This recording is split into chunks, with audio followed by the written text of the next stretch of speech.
I don't really understand the Ben Carson thing, and I will tell you that Ben Carson does not have the aptitude to bring jobs back, does not have the aptitude to deal with China, Japan, Mexico, and any other country you can name. Just doesn't have it. It's not his. Because of equal time rules for television, Mr. Trump can only speak for 4 seconds in this promo. So let me just say this. Ben Carson is a complete and total loser.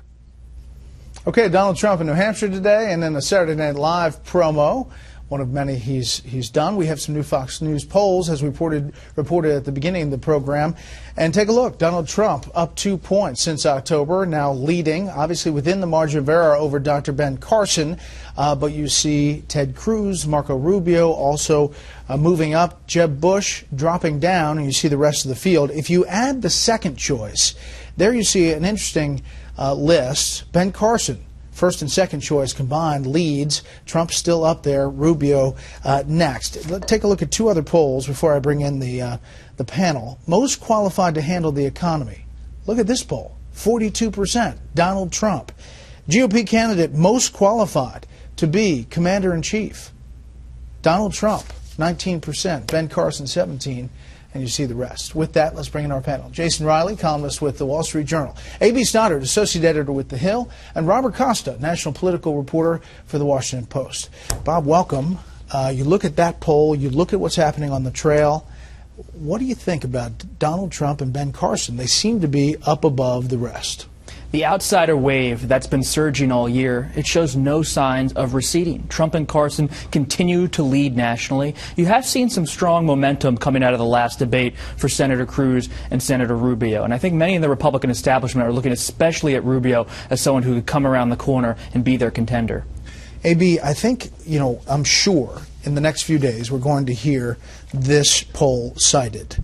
Qualified to handle the economy. 42% say Donald Trump. Now, this is 1,230 voters. This is Republican primary voters. There is a margin of error of 4.5%, but this is such a huge lead. I think that he's going to remind the kindly doctor that he beats him by 33 points on handling the economy. The doctor is behind Cruz, and also he beats him on 19 points on who can best beat Hillary Clinton in a general election. And those are going to be, the commander-in-chief numbers are only 2 points apart. And in polling, they're, the general poll, they're very tight. But I think those numbers are going to be bragging rights for Donald Trump. And again, he's behind him in some national polls, but this is a good poll for Donald Trump.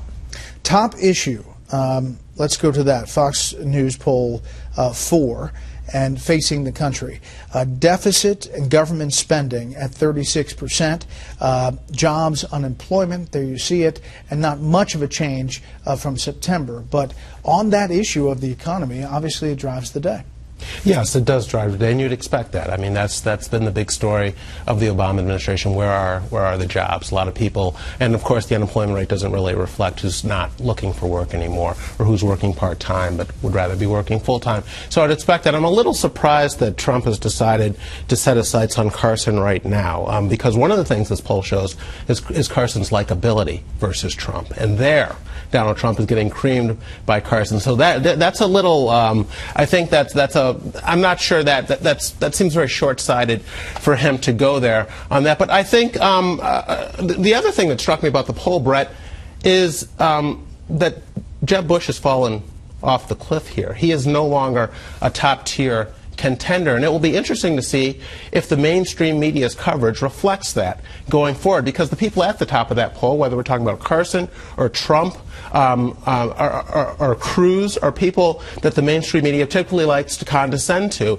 and it'll be interesting to see if they treat them as top-tier candidates as they are right now in this race. Well, I tell you, Bob, you look at the Jeb Bush campaign, they're in their third iteration of a restart, and there are more and more questions about, are you getting out? He's obviously pushing back hard against that.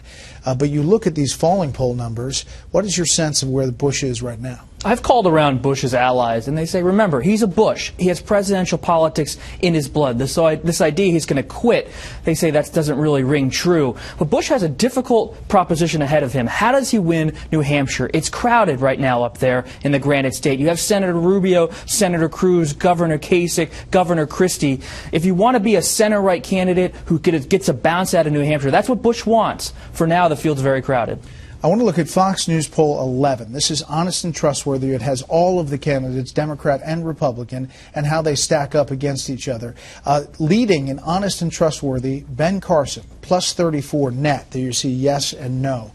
You can see all of the other candidates. Sanders is second in the plus column, and there you see Clinton at the bottom in the honest and trustworthy, kind of upside down, right behind Donald Trump.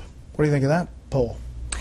Well, I mean, this affirms what was found in the NBC Wall Street Journal poll out earlier this week. Clinton's numbers, even after her Benghazi testimony on honest and trustworthy, are terrible. They're 36 to 60, the worst of any candidate. And those aren't getting better. She is a known quantity. It's going to be very hard for her to earn credibility and high marks on character and trustworthiness when she's so known and she remains under FBI investigation. Trump continues to succeed in these polls despite the fact that his numbers are pretty bad as well. I do want to play one more soundbite from Donald Trump talking about Marco Rubio and then Rubio's response and how that plays. Marco Rubio has a disaster on his finances. He has a disaster on his credit cards. When you check his credit cards, take a look at what he's done with the Republican Party when he had access, what he had to put back in, and whether or not something should have happened. You'll understand it. Marco Rubio has a basic disaster on finance. So let's see what you find. Let's see what kind of a reporter you are. Okay? Good luck. I don't know what he's talking about. I don't have any debt in the world except my mortgage on our home that I own with our family. But he always gets weird whenever his poll numbers get a little down. He kind of goes off a little bit. So I guess that's what's happening. What about that tactic? Well, I think he's taking these shots at these other guys. But I think the campaign is most concerned about Ted Cruz. I think that the Trump campaign. I think that long term is the person who could hurt him most. Carson's numbers have come up, but they haven't really come up at Trump's expense.